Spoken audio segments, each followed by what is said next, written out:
కృష్ణదేవరాయ బిరుదుతోటి ఆయనకు ఒక సత్కారం లభించింది.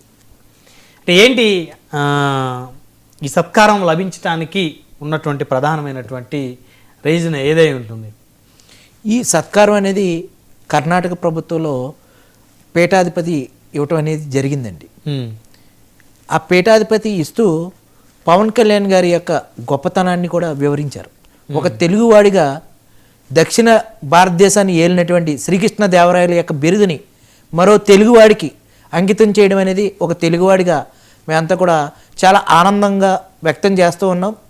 ఇటువంటి బిరుదులు ఇవ్వటం వెనకాల రాయల వారి యొక్క చరిత్ర కూడా భవిష్యత్ తరాలకు కూడా తెలుస్తుందని అభిప్రాయపడుతున్నాం. ఎందుకంటే ఇద్దరు కూడా పుస్తక ప్రేమికులే, శ్రీకృష్ణదేవరాయలు, పవన్ కళ్యాణ్ గారు కూడా.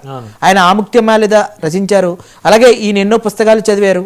అట్లాగే ఉన్నటువంటి పరిస్థితులు ఏ విధంగా ఉన్నాయో ఈనాడు అనేక టీటీడీ దేవస్థానం ద్వారా అనేక సంస్థలను కూడా ఈయన ఏర్పాటు చేయడం జరిగింది. పిఠాపురంలో కళ్యాణ మండపాలు ఏర్పాటు చేయడం జరిగింది పవన్ కళ్యాణ్ గారు. 54 గ్రామ పంచాయతీల్లో చెత్తని రీసైక్లింగ్ చేయడం జరిగింది. 2 మున్సిపాలిటీలో చెత్తను రీసైక్లింగ్ చేయడం జరిగింది. 30 పడకలు ఉన్న ఆసుపత్రిని 100 పడకల ఆసుపత్రిగా చేయడం జరిగింది. ఆనాడు ఏదైతే శ్రీకృష్ణదేవరాయలు దక్షిణ భారతదేశంలో ప్రజల కొరకు చేపట్టినటువంటి అనేక సంక్షేమ పథకాలు కానీ, అలాగే దేవాదాయ ధర్మాదాయ శాఖలకు సంబంధించినటువంటి అనేక మంచి పనులు కానీ, ఆధ్యాత్మిక భావజాలం కానీ ఈ రోజు కూడా ఇప్పటికి కూడా పవన్ కళ్యాణ్ గారు పిఠాపురంలో అనేక దేవాలయాలకి పునరావృతం కల్పించడం, అలాగే పునర్నిర్మాణం చేపట్టడం ఇవన్నీ జరుగుతూ ఉన్నాయి.